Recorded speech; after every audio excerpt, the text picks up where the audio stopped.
So welcome back to Resto Designs, guys. And in today's video, we're back on Project Topless. And this car has definitely got the best of me. There's been a whole load of issues. I can't wait to show you guys.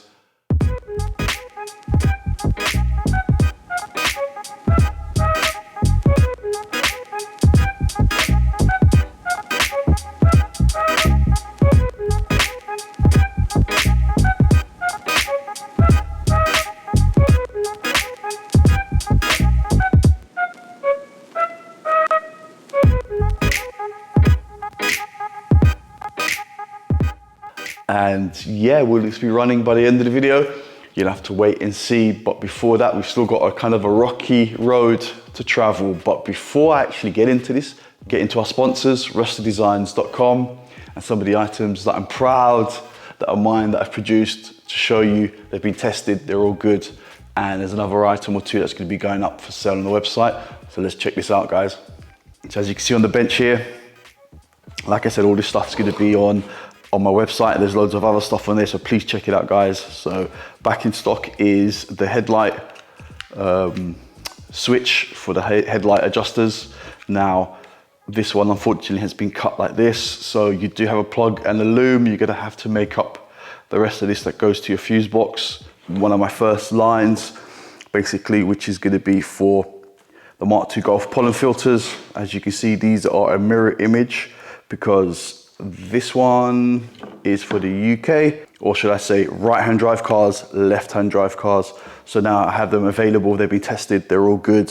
So they'll be up on the website. That is already on the website, and I've sold already about 3 or 4 of those items. The right-hand drive one, UK ones, have not been. So for my UK customers, there you go, guys. They're actually up and they're ready to go. Now, the only thing you will need to do, obviously, is you have to remove your old kind of, I don't know what you call it, kind of gasket, sponge bit from your old kind of net. It will peel off. You just kind of stick it back onto there. I think Works 34 do sell that little bit there. I'm in the process of trying to find something that I can cut up that you can kind of, so it's basically, you get a complete kit. It will obviously cost a little bit more with that on there, but I will try to sort that out. But for the time being, you guys can actually use, like I said, your original one. Now, enough of this. And we're going to go back into the video, guys, because I can't wait to show you what is what with this car. So a bit of a progress report. Let's catch up to where we were from the last video. So expansion bottles on, all the cooling systems on. I had a problem with the alternator, as you saw. So we found a non-AC bracket and alternator. And as you can see, it clears perfectly limited light. That's a bit better, you can see. So the beauty of this is, as you can see, you've got no tensioner. The actual alternator is a tensioner, it's got a spring underneath. It's got like a little slidey bit, which you'll see. The air filter now is in the way, so it does actually protrude a little bit, so you can see. It does come quite close to the chassis leg, but it clears perfectly. There we go. Nice plug and play setup. Now, as you saw last time, the air filter wasn't mounted up, so I made this little bracket here to hold the air mass meter, and I've also actually 3D printed this little adapter here for the K&N to go on, and it clears the expansion bottle perfectly. I didn't actually have space. It will be a tight fit now that the alternator's down there. The bottle will still fit, but it's going to be very, very tight down there. So that's kind of a bit of progress which was done on that. Also, customers supplied some different wheels and fresh tires so the car can actually roll around on. So we've got all that done now. As you saw in the last video, I put the battery in and it didn't fire up. So as you can see here in this picture, that's the old driver's side wishbone. As you can see here, it was slightly bent, so that's why the caster was all set back on that there, on that wheel there, on the driver's wheel there. Now coming on the inside, as you can see, it's still a little bit of a mess here. And this is where I'm at basically. So tidied up the wiring, moved it round. As you can see, I've made this nice little thing with relays on it. So I've got the original relay 30 for the ECU and 167 for the fuel pump, with 2 fuses for that as well. And it's all wired in. Now literally it's just plug and play. The earth went to earths and stuff like that. This is the signal wire for the fuel pump, which is the earth that comes off the ECU. What else? What other plugs did I put on here? I think this is key 12. As you can see, you got permanent 12 that goes to the ECU. Again, I fused that as well, because that plug would have normally gone into the fuse box, but I just thought I'd fuse that up as well, just to be safe.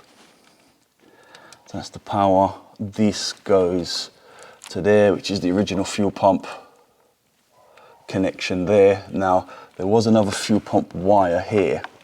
Now this car, very strangely, which I've done there, even though it doesn't have, I suppose because it's K-Jet, because it didn't have an ECU and stuff, you would turn the key with no ECU in it, and as you turn the ignition on, the pump would prime and then switch off. So it was already having current going through it, which also went through these wires here. Yep, so as you can see from this relay, the fuel pump relay, you get the main power coming in, comes out, goes to where it would have gone originally on the Mark 1. And then also, because this same relay and fuse runs power to the injectors, that's done as well. So it comes from there, so it's quite handy. The Mark 1's got this there. So kind of, yeah, made my own little mini relay and fuse box holder like that there. Also, when I had to remove the central console with the clocks, I just made up a little plug and play, because the wires were all the way. I didn't want to cut the wires, so I literally cut them and then just put this 4-6 wire plug on there. So that's got it on that side, and then a plug. So it just makes life easier. You can just literally just remove the console if you need to with plug and plug. It just makes a lot more sense.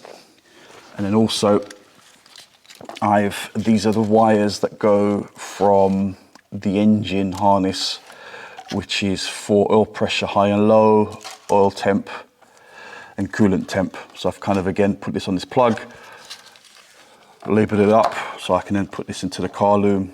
The first thing I've noticed, let me plug the ECU in so you guys can see. And what I'm going to do is I'm actually going to remove this wire here, which is coming from the ECU, which this should basically give a pulse of an earth to prime the fuel pump.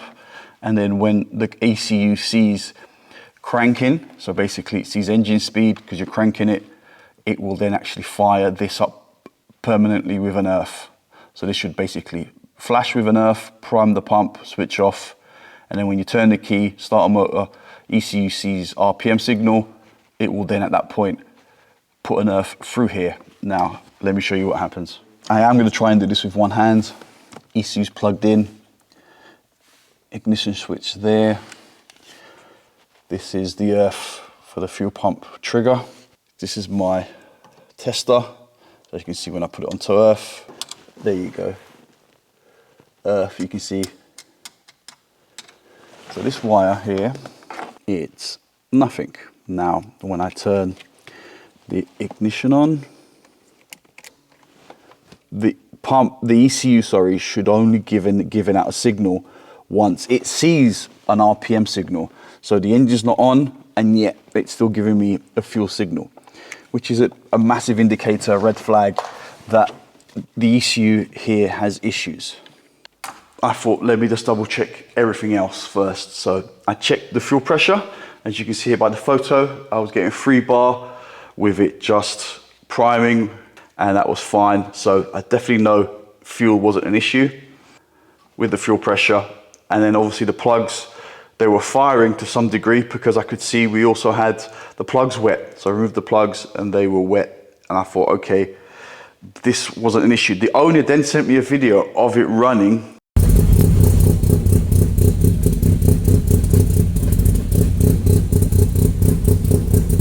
You can see it's running like it's got some serious cam in it. And it was running without this being connected or even put it on. And I said, but that's not running right. And he said, oh, that's because the math sensor's not plugged in.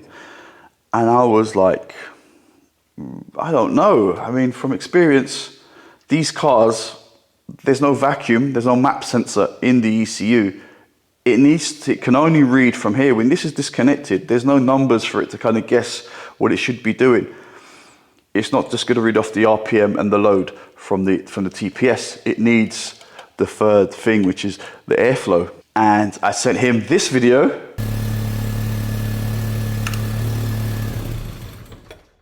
Which is basically Project Joker with the same engine setup. You disconnect it and it literally cuts out straight away. So I don't know how this car was running, and that's not even really the weirdest part. How that video of it showing it running without this on.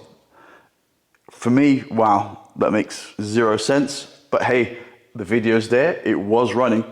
Now, I thought, let me just double check the timing.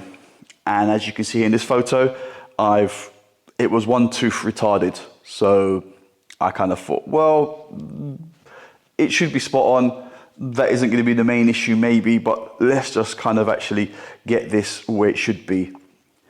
At that point, I thought, let me take out spark plug number 1 and actually see the height of the piston.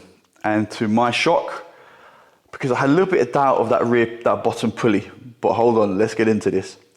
So then, like I said, I put a screwdriver down, it's not at the top, moved the engine round, and then I remembered, this thing, Mark 1, and also early Mark 2s with this 020 gearbox, the flywheel's got a mark on it. So I removed the little window, and then I used, with the screwdriver, to double check that it was at TDC. So put it on the mark there, put it on the mark there, and this is without the belt on.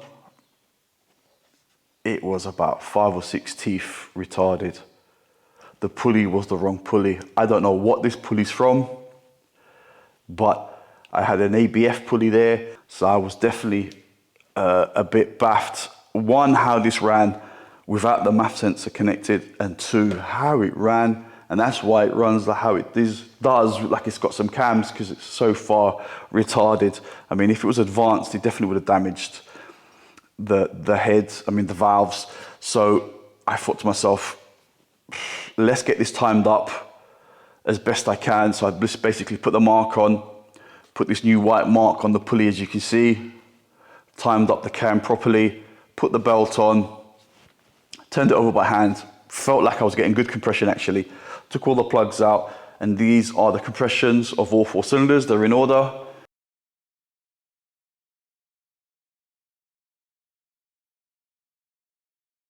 And as you can see, they're all very small difference between them. So there's been no head damage or valve damage. Now, this should fire, but I've also got that problem with the ECU. But he showed me a video with it running. So now I've actually got that plugged in and the cam timing's perfect. So it should definitely fire, right? Still not working. So I think definitely what's happened maybe is when it was here, he tried to get it running. Before he gave it to me, it didn't run. And then I tried to get it running. I was making sure no wires were touching or shorting, but definitely having the ECU there has caused an issue, and it has sort of shorted out the issue. Second problem now is trying to find an early 2E ECU. Here in Portugal, seems to be none. Looks like I've made that for nothing. And why have I made that for nothing and this bracket for nothing? And why that is because he's going to go and order a K-Data universal ECU. Now, I'm just going to cut the plug off at the end, rewire this, make sure there's no issues with this wiring, go through it all again with the actual engine side of the loom, and we're going to be running standalone, which means we can actually get rid of this, get rid of the cone filter, put an early style Mark 1 airbox. So I actually can't wait to show you guys what that's going to look like, because I actually do sell those on the website as well. And yeah, we're going to make a little bracket on, and you can see how it fits and looks quite very OEM. And then I'm definitely going to have to relocate this, and unfortunately try and squeeze it there at the front, or maybe move it all the way over to that side. Let's see, the jury's out which position it would be easier for me, because the wiring is here to put it down there, but it could be all a bit tight, especially with the airbox. Then it might need to go over there, and I just have to move the wiring back to that side. But we'll see, guys. But that'll be in the next video. So guys, thanks for watching. Please subscribe, comment, if you have any questions or any information on this. But yeah, we're going to be going standalone in this project, so it's going to be quite interesting to see, and I'm going to map this up and get it driving hopefully by the time you see the next video. All right guys, be safe, see you in the next one.